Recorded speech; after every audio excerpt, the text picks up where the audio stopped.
so it's like, And that control Okay. board. make sure we're here. Sign some stuff. It's, And then it'll be school before you know it. oh, I know, it's sneaking up. My sister lives on the west side, but she was like, yeah, we go back July 24th. I was like, that's unreal. I'm glad they switched it here back to August, Yeah. sometime in August. Before we get started, Greg, I need your John Hancock about 30 times before we leave. Okay, I brought my signing pen. I just don't want to forget. So I'm telling somebody else. Oh, Tim sent me a couple of messages. He's, He seemed nervous about it. we gotta tell him, yeah, that's something I don't stop Maybe I by. should act like I forgot in the morning and see what happens. Call me if you get fired. You are being recorded. Oh.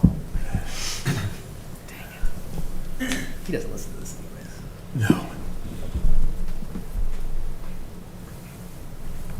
We got 1 minute still. We can go off that. No, I don't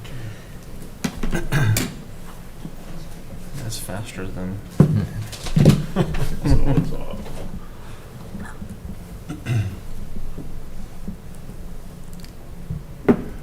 Should be a quick thing, Commissioner.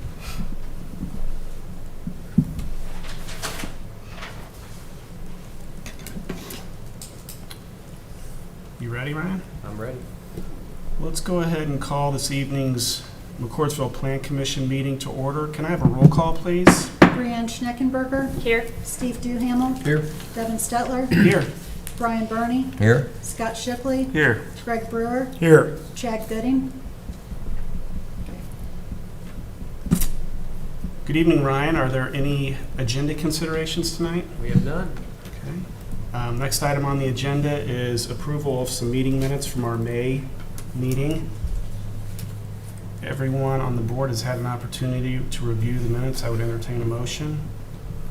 I move we approve the May 16, 2023 minutes for the Plan Commission. Dr. Burney has made a motion of approval. Do I have a second? Second. There's a second. All in favor, say aye. Aye. Motion carries. Ryan, under old business, we have two items. It looks like the first item is Cityscape Residential's request for approval of development plan for Broadacre. Yeah, very, very quickly, I'll run through a presentation here. So Broadacre, if you remember when you probably first saw this at the rezone stage, it was not called Broadacre. It was simply referred to as a Cityscape PUD.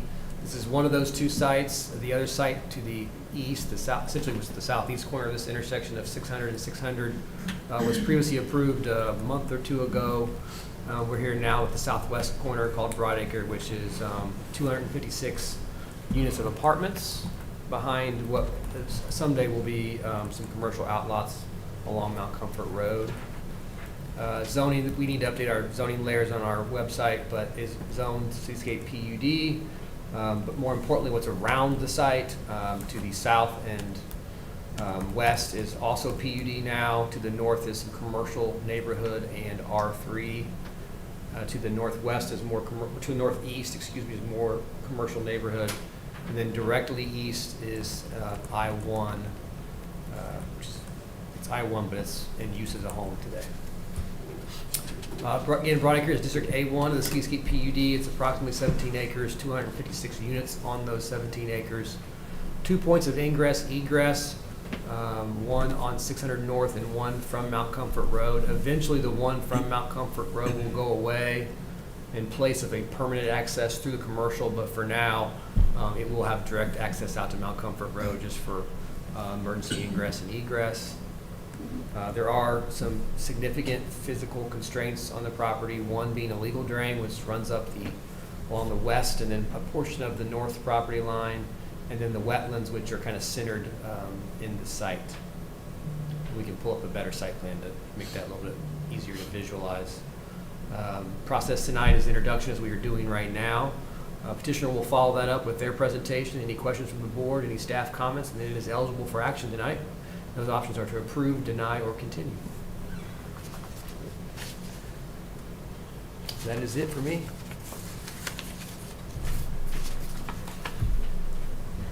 Does,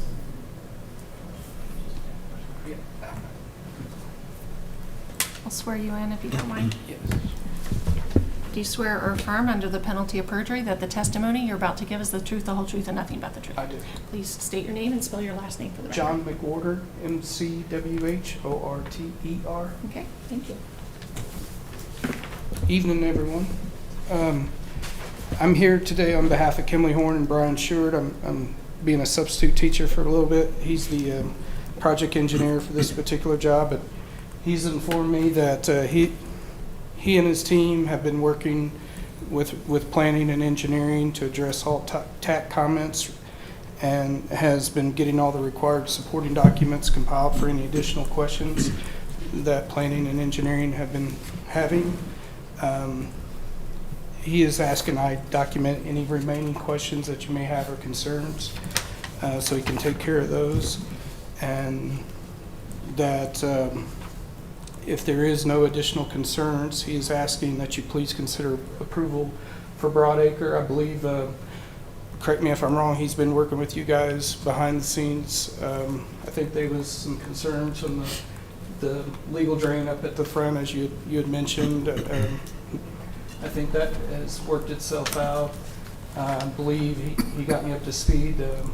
The lake cross-section, that he worked that out with Mark and got him what he needed for it to be acceptable. I believe there was requests for right-of-way here for connection to the south development. So that is going to be platted. It's on the secondary plat and will be on the final plat, obviously. And so I think there was some irrigation concerns too from behind the building he was talking about, and he believes he took care of your concerns on that as well. So with that, and apologize with me being not familiar as much as Brian Sheward on this, I'll open it up for questions or concerns. Does anyone from the board have any initial questions on the matter? Ryan, did you want to go through your... I may just ask, John, could you kind of point out where the wetlands are at on this site to give everybody a good understanding of the vastness of those? So it's kind of hard to see here, but quite a bit of wetland area here, kind of with this little pattern hatch, we call it. Brian informed me that they have designed a storm pipe here that actually will still provide a little bit of drainage to get to this area to maintain the habitat for the area, so it won't dry up, but they have tried to stay out of it with as much as they can as far as impact to the wetland itself. And there's no kind of extra drainage feeding it as far as, we call it dirty water. Everything is collected and then cleaned up with the wet pond. So you guys are gonna have walking paths around that, and how much of the natural or existing tree line are you guys planning on trying to keep that's currently in that? Or, I mean, I'm talking, there's some trees in that wetland, I believe, too. Is there? Yeah, there'll be no impacts. Literally, everything that's shown here, there'll be no proposed construction in those. So a lot It'll be of off limits. a lot of your buildings will be, in a sense, screened off by the existing trees too. So it's not like as you're driving down, you're seeing a clump of buildings. There'll be some natural obstructions in a sense, right? Yeah, and I'll add, we've had some just real preliminary discussions with Evan about the wetlands. The federal government continues to change federal wetlands laws, and I think at this point still no one has quite a grasp of exactly what the impacts to those changes could be. So what John said is correct. As is today, that wetland shown on that map would stay, and every tree in there would stay as well. Yeah. There is some opportunity in the future, and we're not asking you to consider it tonight, where they may have a change to their site plan to take a small piece of that wetlands out. And if it does, that will come back to you for consideration. We don't know that they're going to do that or not. I think you're still kind of assessing that. I will say, while that would reduce some of the wetlands, the site does lay out better with it, with that. And it's hard to show that without really getting into it. And we're not asking you for that tonight, but I just wanted to be clear that we may come back, we as the petitioner, and make a request of you, but it will have to come back to you before that request. Are they waters of the U.S. or waters of the state? I'm just kind of Can I curious. swear you in? Yep. Do you swear or affirm under the penalty of perjury that the testimony you're about to give is the truth, the whole truth, and nothing but the truth? Yes, I do. Please state your name and spell your name for the, or spell your last name for the record. Evan Bryant, Bryant. Thank you. Yes, so it is, well, it's currently waters of the U.S., even though technically, really, it doesn't connect to anything. So we've got the ditch over here, which kind of complicates things. The wetland does not run into the ditch, but under current classifications, it is waters of the U.S. And due to the Sackett law ruling, all of this is kind of on hold. We've spoken with a couple of attorneys, multiple consultants. We're hearing kind of different stories from everybody. So we're just trying to figure out what we want to do. Again, I don't know that we'll actually revisit the site plan, but if we do, we're talking about something with this building. We just don't like having all this parking so far away from the units. We might, if we could move this over a little bit and just take a little chunk off the wetlands over there. The intent would still be the same. We like the fact that these units, look over the pond. These units look over the wetlands. I think it's a nice feature. So it wouldn't be anything major. It would basically just moving this building over a little bit. But again, I don't know that we'll do that. It's just something that's being discussed with the changes in the laws. I think the designated wetlands will probably go away there in that there is not a surface connection with navigable waters of the U.S. I think they've changed that restriction a little bit to help out the farmers who have fields they need to drain that don't connect to anything navigable. But in that regard, assuming it stays a wetlands, the pipe that you have running through there, will you be pushing it underneath or open trenching to install it through the wetlands area? The pipe that they have designed is to, I didn't see exactly what the pond has to stage up to, but it's almost like instead of a weir on your berm, it's a pipe that will let water kind of clean water back out of the pond, and then provide wetland habitat, drainage there to Yeah, I keep it. understand the purpose, but installing it is the problem with Right. wetlands. But I believe it's right here on the outskirts of the construction limits. That's part of almost of the daylight grading of the pond itself. So from their construction limits, it stays inside of what their construction limits are currently showing. I think Mark might be able to help here. Dr. Bernie, what the way the construction is going to work is the contractor will have to fence off the wetlands. So it'll have a construction fence. Snow around it. fence or something. Yeah, to prevent the contractor from going into it. And then that pipe is going to go right up to the edge of it. So they're not. So it's not actually traversing the wetlands like it Correct. kind of looks Right. there. My other question about pipes is the one at the northwest corner that I think is part of the Stansberry legal drain. Is that a 12-inch pipe? Is that what that is? I would have to look at the drawings there. Are you talking about this one? The one that goes straight east to west. I think there's a pipe that kind of connects the relocated legal drain across there. Oh, it's not shown here, but the two end sections you're talking about I this think one? there's a pipe going across there. Yeah, they would obviously And- be a conveyance pipe there to get. I had thought it said 12-inch diameter, and I was going to ask Mark if he thought that was big enough. Yeah, it would have been modeled to accommodate that.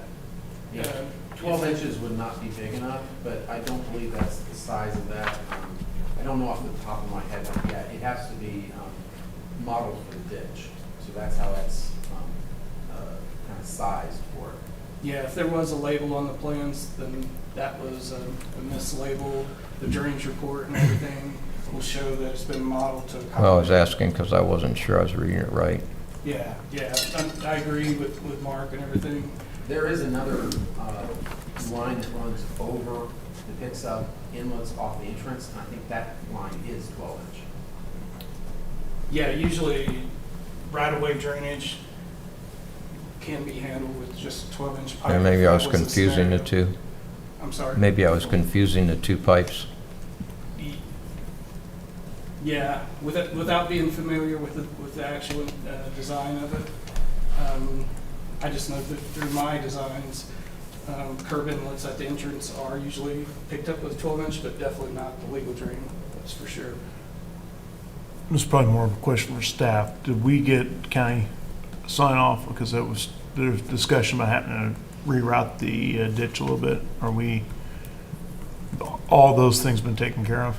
Yeah, we're still going through the drainage review, but there's only 5 comments that are remaining, and county has been on board with this process. Okay. So, Because I knew we had a different project where drainage came in play, and the county was not as accommodating. Ryan, did you have anything else you wanted to add? Not much. I mean, we've done our standard review. It meets all of the various requirements, whether it's open space, landscaping, pedestrian accessibility. We'll review, of course, the buildings, all the building architectural standards at ARC when that time comes, and at building permit stage. So I have no additional comments. Happy to answer any questions you have. Anyone from the board have any further questions or discussion topics on the matter?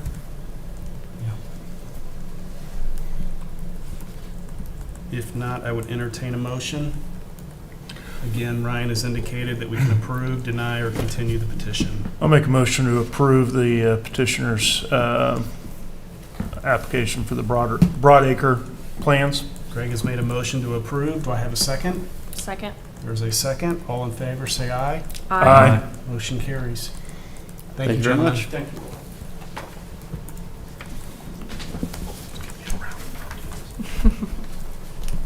Ryan, it looks like we have another item under old business. Yeah, and we're going to simply request another continuance again. So I think I mentioned last month, staff was working through some potential language to help us kind of manage our single-family product and ensure that we're getting a balance amongst single-family product. We're still working on that. Frankly, if we don't feel comfortable with the language by next month, we'll probably ask you just to table it until we have some additional time to work on it. But it is something we're continuing to look at, and when we have more information, we'll certainly bring that back. But for now, Do we have any developments that are coming up that would fall into that category? not that I'm aware of right now.